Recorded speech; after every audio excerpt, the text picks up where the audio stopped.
এই গরমের সময়ে যেটা একটা জিনিস না হলেই চলে না, সেটা হলো সবার প্রিয় কিন্তু বিভিন্ন ধরনের শরবত, যেটা আমাদের বাড়িতে কম বেশি সব বাড়িতেই হয়ে থাকে। তো আজকে তোমাদের কাছে আমি নিয়ে আসছি এমন একটা শরবত, যেটা অনেক দিন একটা জিনিস তৈরি করে রাখলে কিন্তু সেটা খুব চট করে বানানো যায়। দেখো, তার জন্য আমি নিয়েছি এখানে গোলমরিচ, এলাচ, মৌরি আর জিরে। এগুলো এবার আমি তোমার শুকনো খোলায়, মানে শুকনো কড়াইয়ে হালকা করে গরম করে নেব। তারপরে কিন্তু এটাকে ঠান্ডা হতে দেব।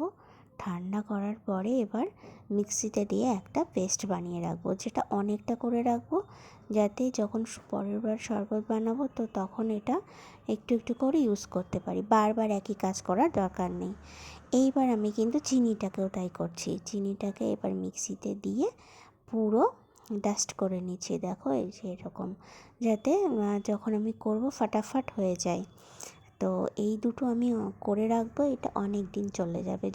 যতটা করে রাখলাম প্রায় 1 মাস আমি এটা দিয়ে চালাতে পারবো। তোমরা আরও বেশি করলে আরও বেশি দিন যাবে।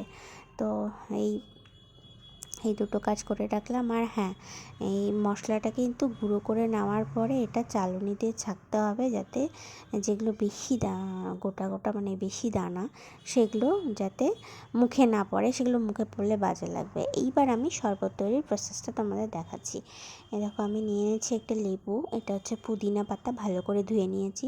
আর এই যে শিল নিয়েছি, আর এখানে নিয়েছি তোমার স্প্রাইট।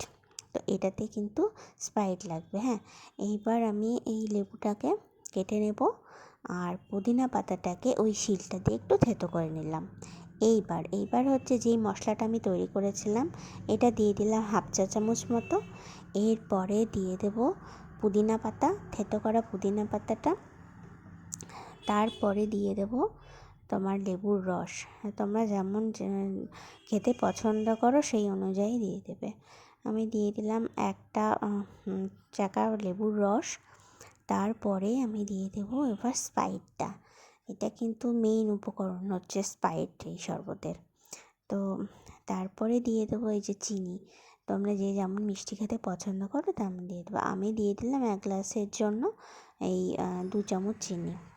এইবার স্প্রাইটটা দিয়ে দেবো। স্প্রাইট আর হচ্ছে ঠান্ডা জল মানে সমান সমান অনুপাতে দিতে হবে, যতটা স্প্রাইট তো ততটা ঠান্ডা জল। এইবার দিয়ে দেব তোমার ঠান্ডা জল। এইবারে ভালো করে গুললেই ব্যাস তৈরি হয়ে গেল একদম দারুণ স্বাদের হচ্ছে তোমার শরবত। এটা বাড়িতে যখন তখন করে খাও এই গরমের দিনে, গলা জুড়িয়ে যাবে। আর হ্যাঁ, তোমরা যদি পছন্দ করো তো এখানে বরফ কুচিও দিতে পারো, তাতে আরও ভালো লাগে। কেউ হঠাৎ করে চলে এলে কিন্তু এটাও দিয়ে মন জয় করতে পারবে।